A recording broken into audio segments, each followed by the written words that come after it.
One of the things that I think I quite often try to bear in mind when looking at the past, certainly before the 20th century or very, very late 19th century, is the germ theory of disease. We're going to be talking about that. Really? But let's skip to it anyway. Now you've brought it up organically. It's yes, of course. This is not. No, it's all right. There's no strict order. But well, I just think it's really, really surprising how late it was. Well, Unbelievably. I mean, people were aware of it earlier, but it didn't really take off in sort of the mainstream. it was about 1850, wasn't it? Right, how late is that? Louis Pasteur. How late is that? Although it was first proposed by Girolamo Fracastoro in Someone much earlier, right. 1546, when he was studying syphilis, and he was an atomist in the sort of But no one really took it ancient seriously. Greek sense. It didn't take off, so to But speak. yeah, he believed that there were more or less the same things that made up matter, in that he was a sort of early materialist, made up what creates diseases. And he was kind of the first to formally propose it. But of course, as with many sort of 19th century situations, I suppose, obviously this isn't the 19th century, this is much earlier, but the person who popularises it is the one that then becomes known forever as the person who discovered it. But when actually, I mean, there's been a sort of intuition, who knows? I mean, there could be someone who never wrote it down, understood it, but said, oh, there's this funny thing that if you wash your hands with water or put this certain plant on them, you don't get sick.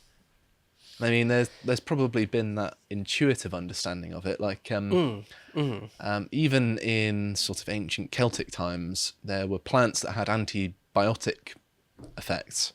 And they didn't understand what bacteria was. They just knew that if you put this plant on this specific kind of wound, it helps heal it.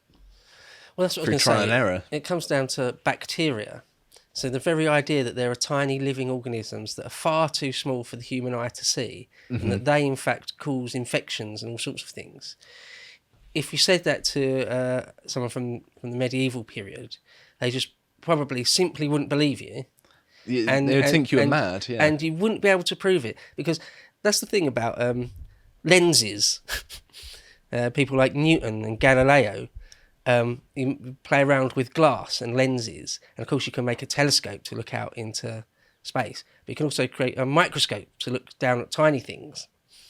And only once you could do that could you see in a drop of water, endless numbers of tiny creatures, or see actual bacteria with a microscope. Only then could you say, they didn't call it this at first, but the germ theory of disease is real. It's no mistake that the Industrial Revolution came before the Scientific Revolution. All right, yeah. But what I think is interesting is that even if someone came up with the concept in the medieval period, and someone like Louis Pasteur was playing around with it in the 1850s or something. When you say it, you're still playing around with it. It makes it sound like he was poking some germs under a microscope or something. Well, I mean, lots of doctors still weren't taking the idea seriously in the late 19th century. There's a story of one of the murdered presidents, either Garfield or McKinley. I can't remember which one. But it's in the late 19th century, even, I think, very, very late 19th century. And he was shot, but not dead. He did die of the wounds, but he didn't die straight away. He didn't die for days. I think it was McKinley. And anyway, the doctors were poking their fingers in the bullet hole. You don't have to be a doctor to know that doesn't do you any good. Just to see how deep it was. And it got infected. It got blood poisoning from their dirty, rotten fingers. And so they still weren't... And these are like presidential doctors, the best money can buy in theory. The best of the time. They still didn't really take into account the germ theory of disease. Even though it was sort of out there, it was sort of well known on some level, they still weren't taking it completely seriously. And so, the idea of penicillin is firmly 20th century, the 1940s or something. So the wonders of modern medicine are very, very new. Very, very very lucky new. to have them as Very well, lucky. yeah. We're very, very lucky. The idea of painkillers that you can get over the counter for not very much money at all, or modern anaesthetics that can just knock you out. This is It's incredible. This really. is something I always mention to people who talk about how lovely it'd be to live in the past. It's like, yeah, I mean, I'm all for going out into the wilderness, surviving like a Neolithic hunter for a while. But then I also come back to my nice modern living quarters, have a nice warm shower in sanitary conditions. And I wouldn't go out and do that if I had like a really bad toothache or if I had an infection or something like that. Like these things can now be sorted out very, very easily. One visit maybe to a health professional could be sorted. And these things could be debilitating for the rest of your increasingly short life. Yeah. And I remember having a very heated debate with one of my friends, actually, one of my old school friends. He was saying, oh yeah, being a hunter-gatherer is way better for you than living today is. And I was just like, are you out of your mind? Like, oh, you're dead at like 27. I'd already be dead. You get an infection, you get a cut in your foot, you're dead. There are so many things that could kill you, and we take modernity for granted so much. It's why, even despite all of my sort of living in the wilderness sympathies, I'm just like, yeah, obviously I'd rather live today. It's not even close. If you've tried to enjoy yourself with just a mild amount of constant pain, it's very, very difficult. Imagine living with that for the rest of your life. You're never going to fix certain things. There are some infections that can never go away or you die. Some ailments that are easy fixes today that would have,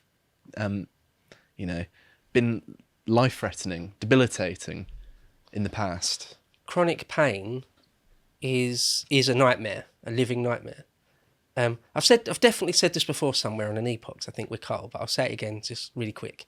I once asked my classics teacher at A-level if you could live at any time, when would it be? Expecting her to say sort of classical Athens or 1st century AD Rome or something. She said, any time before modern plumbing and modern anaesthetics, I wouldn't want to live. Like before modern painkillers, you don't want to live in that world. I agree, yeah. All right, yeah. It's not even close. Anyone who, in my mind, not to be a bit of a zealot, but anyone who answers anything different than, well, that qualifier is out of their minds. It's like, so you basically want to be in extreme pain and suffering. And of course, the less is said about Victorian medicine, the better, because it looks more like a modern day builder's toolkit. The saws, the secateurs, all that sort of stuff. It's scary. I mean, back then, you have people today who have a fear of doctors and medical settings. Back then, it was certainly warranted. And never mind the fact that you question the care and expertise of someone who's willing to just saw off your leg and do that every day, day in, day out, as a profession. Just their work day is hearing people scream in the most agonising pain possible. Yeah, I mean, the thing that springs to mind is the American Civil War, so the 1860s, the first half of the 1860s. If you had a limb shattered, if you've been shot in the arm and the leg, they more often than not just amputated, because there was not really anything else that could be done, really. And there's no modern anaesthetic. You'd have a tourniquet, of course, to attempt to stop from you just bleeding out. But yeah, no painkillers. Not really anything. They could get you a bit drunk, give you some gin or whiskey or something. But that's all you're going to get. When you bite down on a bit of wood or something, that's it. I mean, when you're really, really drunk, horrific. It's not going to cover cutting your arm off or something like that. Like I remember I cut my hand quite badly. I can't even remember what I did because I was really drunk, but it still really hurt.